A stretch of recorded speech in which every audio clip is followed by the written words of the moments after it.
Coach.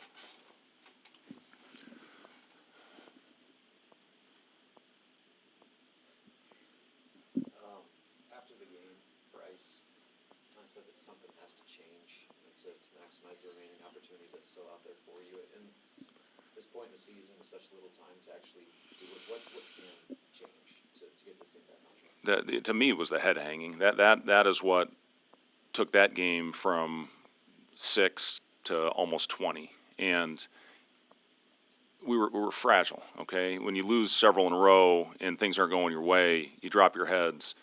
The fragility sets in. Now all of a sudden they smell blood, and that thing gets up to 20. Now we showed what we're capable of.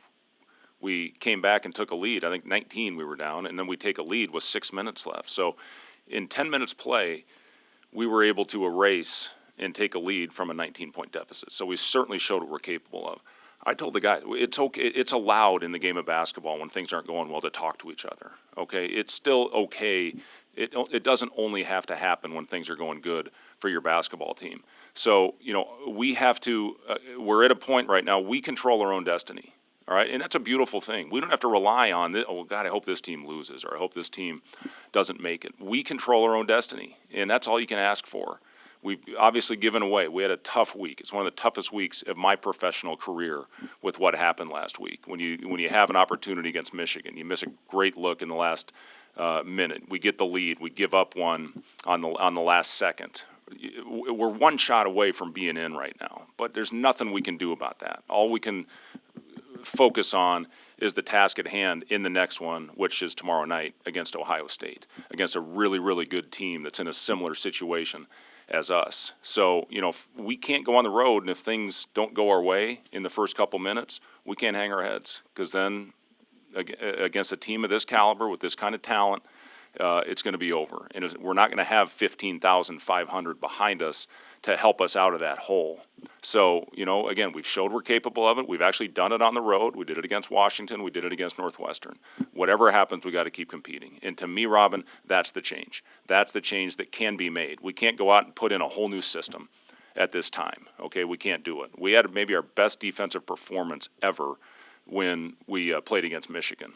We got to take that on the road. Offensively, that second half against Minnesota, we got it going. We found a little bit of a rhythm, so we got to combine it. You got to combine it. You got to play a complete game on both ends, and you have to have consistency.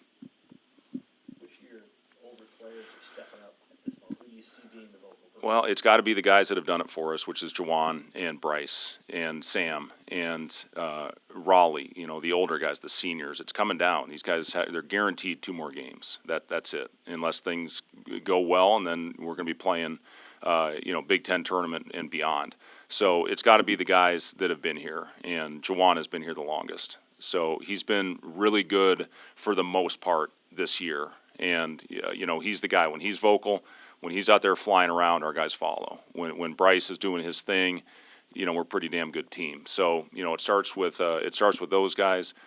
I'm looking for the 5 out there that are going to go compete. We found 5 guys, and obviously we shortened our rotation in that second half. Was it the right thing to do? Do we run out of gas a little bit? I don't know. But those were the guys who were competing that I felt gave us the best chance to win. So, but again, to answer your question, Sam, yes, it's the seniors that have to be able to pull us through that. They have to be the ones to help get us off to a good start, which is imperative when you're playing on the road. What are your main keys against this Ohio State team, and what's the challenge when you play a team, just a month? Yeah, I mean, it starts in transition. They play very fast in their building, and if you give them transition baskets, whether it's at the rim or threes, teams are really hard to shut off. So we can't give them easy ones. We got to take care of the ball. We had some turnovers early in the game at our place. We can't give them that on the road. So transition, taking care of it, and then finishing off possessions. We have to play with physicality. Big play the other night was when Mitchell got the tip in with about 45 seconds left, and we were able to stay in it.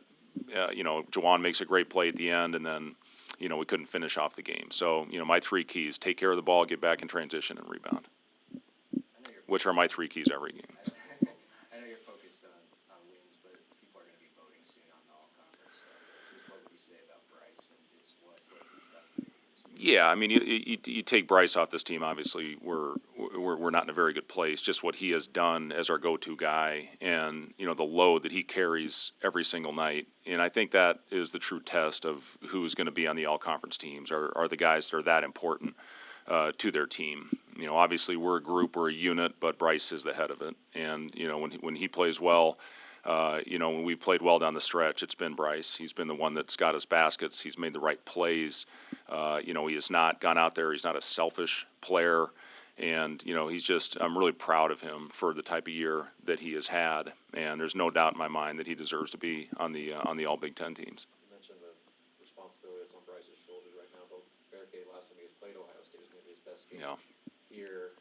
How important is it to get him going, especially offensively, for what he's shooting? Yeah, he is. I mean, he's as important as anybody on our team. And you see the impact. He went 0 for 10 against Michigan, but I thought defensively he was unbelievable in that game. And, whether he's scoring the ball or not, it's very important for Burke to be on the floor. I didn't think he played as well in the last one, and he knows it. He was in here at 8 in the morning getting an individual workout the next day after the Minnesota game, which I know doesn't matter, but, it just shows that he was not pleased with how that game went. So it's important to get him going again. And that's what, timing in this game, it couldn't have happened at a worse time, because then you play Maryland. Maryland and Michigan, you have to have bigs that can go out there and play together. So to lose Burke against Maryland and, lose in a tight one was a factor. And then you get him back after 10 days off the court with really just doing, alter G running, which is anti-gravity running. He gets 1 day of practice. So, yes, he's still working back into the rhythm. And we need him. He is so important to us, whether he's playing the 4, whether he's playing the 5. We've finished most games with Burke playing the 5. It's how we did it last time against Ohio State with him in there. And unfortunately, with about 20 seconds left, he comes down on somebody's foot, and then, he went through that stretch. So, yes, to get BK back in his rhythm when he's making shots on the perimeter, that's a game changer for us. And he hit 3. I think he was 3 for 5 the last time we played against Ohio State. So, yes, getting him back and making a shot and getting confidence, sometimes that's all it takes. I know I've talked about that as a shooter. Confidence it's a funny thing. When you have it, the game's not easy, but it's easier. And when you don't have that confidence, man, this is a hard game to play. So, the importance of BK being on the floor with what he does defensively, you see from an analytics standpoint what he does for us there. But when he's scoring the ball, we're hard to beat. Hey, obviously you got 2 games left, but this one coming up, you could say it's a bubble game. How important is it to match their desperation with their sheer effort, because they're going to come out and play like their whole season? Yeah, no, there's no doubt about it, Sam. And, that has to be our same approach. This is a game.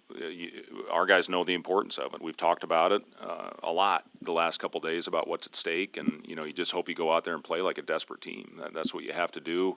And we had a really good showing, I guess, the first time we played against Ohio State. I know they're going to be ready. They got older players. They've got really talented players, and they're tough to shut off when they get going. So again, hopefully our defense travels. If they make tough shots, we can't get deflated. They're certainly capable of making those. And again, if they do go on, when they go on a run, they will at some point tomorrow. We have to handle it the right way. It can't happen with what happened against Minnesota. They hit some shots. We defended for 25 seconds, but that's not good enough. Whether they made a shot at the end of the clock or whether they got the offensive rebound and then you had to defend for another 20 seconds, you got to finish off possessions. So, we're looking forward for the opportunity. This is what it's all about. And, we need to play well these last 2 games to have a chance. Ohio State is towards the bottom nationally in defensive free throw rate. For guys like Barricade and anybody else who might be having an off night, how important is it to just attack and get to the free throw line to see the ball just go through the hoop? Yeah, it is important, Robin, that or a layup or something. Make a hustle play, an effort play. Those are the things I always think to get you going. Not, I'm going to hunt my shot. I'm going to take 10 shots tonight. Then sometimes you get 1. That's how it worked for me at least. So, for our guys, that's been one of the strengths of this team is getting to the line. And, we haven't gotten there as much. We got 20 of them the other night. We missed 9 of them. Again, it just kills you.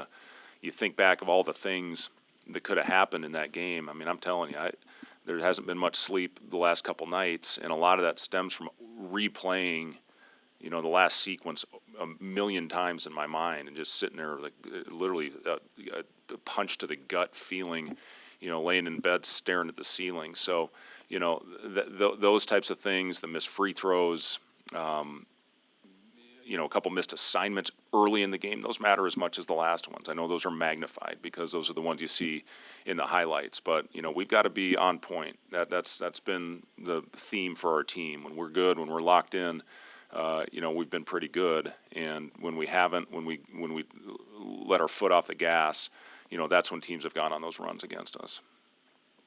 Coach? Mike Rhodes has been one of the coaches in the Big Ten that's been kind of vocal against this new Big Ten tournament format.